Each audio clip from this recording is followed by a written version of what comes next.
be taking out my glasses because I don't want the glare, on my glasses. But child, I can't see. I guess I don't have to see to talk, right? But it's okay.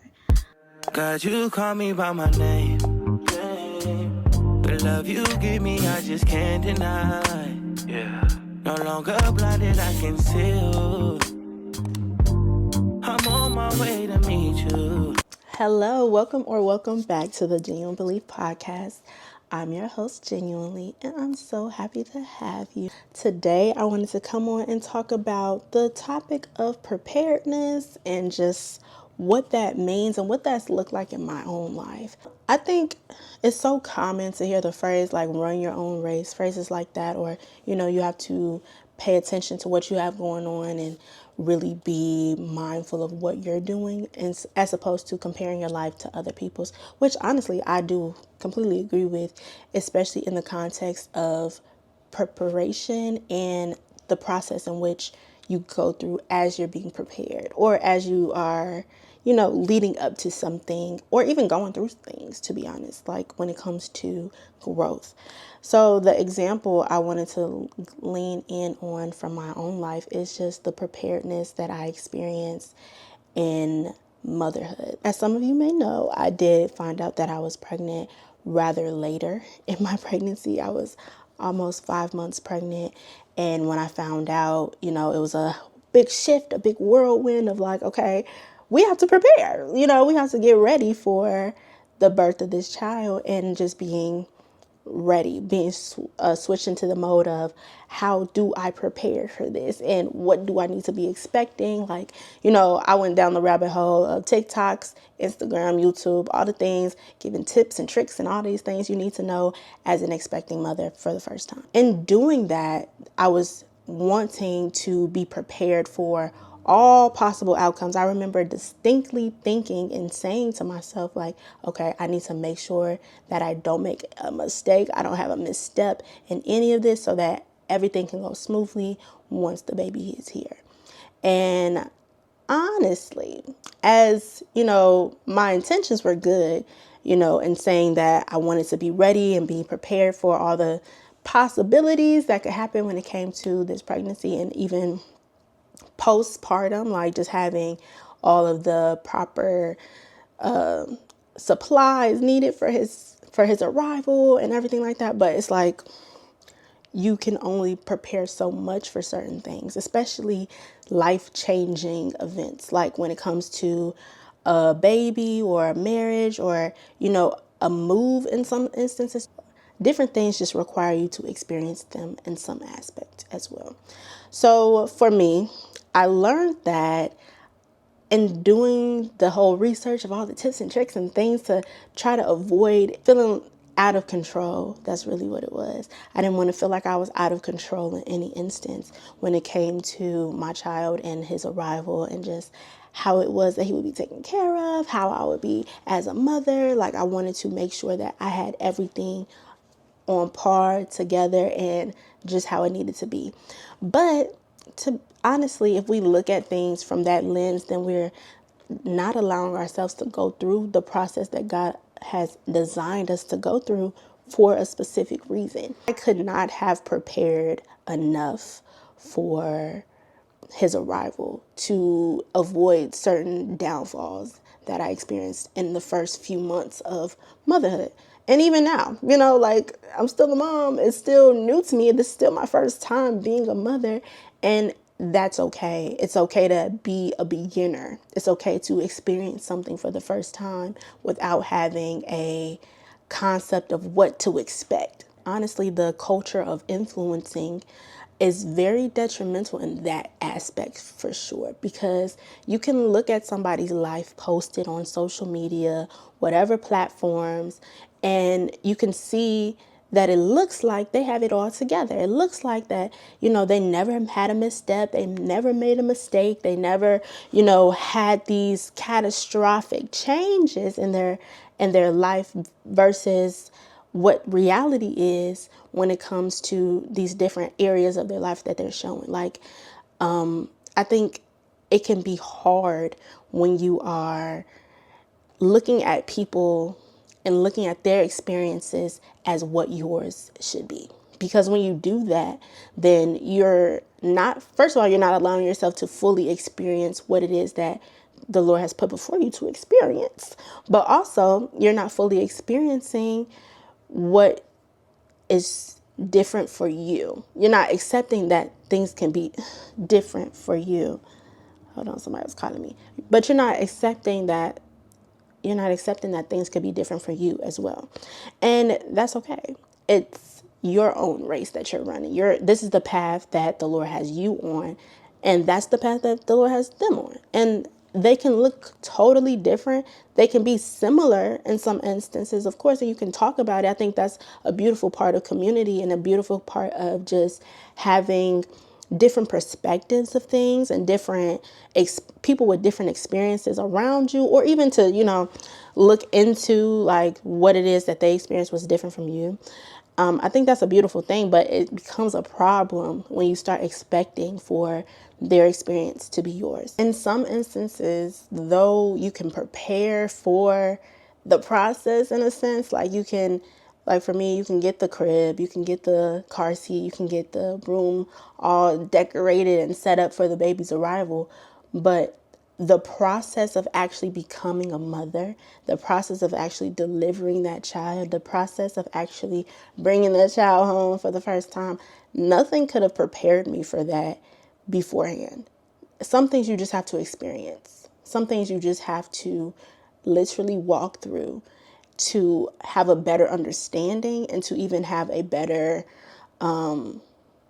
grasp on what it is that the Lord is actually wanting to teach you and how he's wanting to mold you in this season or even in this process of whatever it could be. It's a difference between watching something, simulating something, and actually doing it.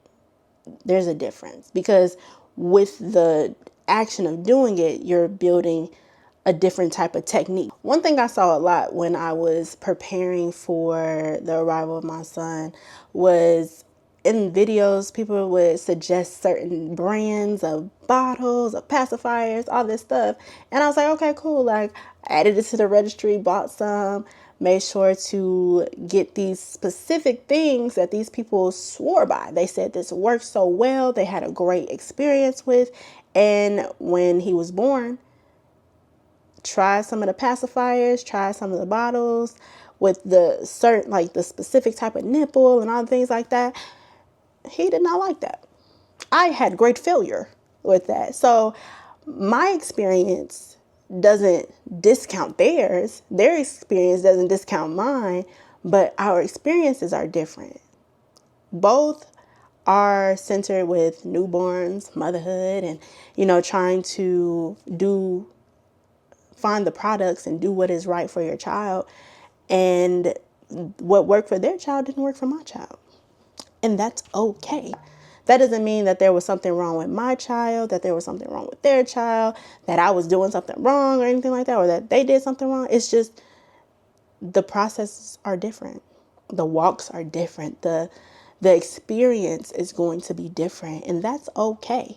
There's going to be similarities. There's going to be differences. And beginning to understand that even in senses like, even in a greater scheme of things with parenting specifically, it's just like every kid is different. Like my child, very loving, very caring kid, very energetic little boy who just bounce off the wall as soon as he opens his eyes, right? He's ready to play as soon as he wake up. But there's other kids who may wake up grumpy, who may wake up, just needing a moment, not trying to talk too much, not trying to do anything. And that's okay. Everybody's different, right? So to try to run your race while looking at somebody else's would do you a great disservice. And I know sometimes we want to prepare for the process and get all the tips and tricks and all the things to make the process go by faster, by smoother, whatever that may look like for you. But when we think about it, the process is the process for a reason. The process is there to mold you, to make you to grow in this certain area, and it's for a purpose, it's for a reason.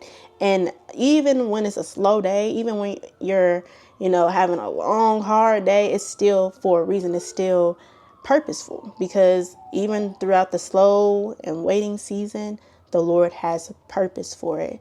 Like, he cares so much about the details. He cares so much about, like, just the small things. And we can see that very clearly in the books of Numbers, Leviticus, Exodus, books like that, where it's very detailed, outlining lineages, outlining the measurements for the tabernacle, what type of fabric, what type of oil, what color thread it needs to be. Every single detail is so important to him, because every single detail is evidence of his goodness. It's evidence of his grace. It's evidence of his mercy.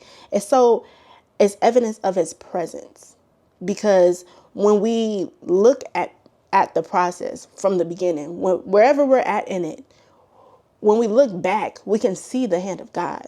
Like, I can look back at the process of me starting in motherhood and me having my child and everything. It's just like, I can see how the Lord was pushing me along the way, even in the moments where I was going through terrible postpartum depression, going through extreme fatigue, all these things. But he was pushing me along the way. He was providing. He was supplying every need, even when it felt like I was at my wit's end, but he still provided. And that is a testament to be able to use throughout your life. Like, even when you get to another process, when it's like, okay, now I'm in a season of waiting. All right, Lord, I'm in a season of waiting, but I know that this is for a reason. Just like you had me waiting in another season, and that was for a reason. This is no different. It may feel difficult still. It may feel hard. It may feel long and drawn out, but the Lord cares. Like, even right now in this very moment, you may be in a waiting season. You may be in a slow season. You may be in what's called a dry season. You may be in that place right now, this very moment. But this very moment is so important to the next place that the Lord is going to take you. It will come together in the end, because it will work together for the good of those who believe in him, right? So we can have faith in knowing that even in the slow moments of the process, even when we're walking and it doesn't seem like we're going very far, he still has a purpose for it. He still has a plan for it. He's going to bring you through it. And once you get through it, you're going to look back and say, wow, Lord, you really did that. You really brought me through there. You really took me through there. The Lord is faithful, and he is mighty, and everything has a purpose. Everything. There's no such thing as a coincidence when you have a God with so much intention. So don't be discouraged. It's going to be a process, and I can't tell you how long it's going to be. I can't tell you when the waiting season going to be. I can't tell you when that woman coming in your life. I can't tell you how things are going to happen the way. I don't know when the job going to call you back. I don't know when that door going to be open. I know that God is good all the time. And all the time, he is good. Okay. Thank you for watching. I hope you enjoyed the content. I hope you're enjoying the content.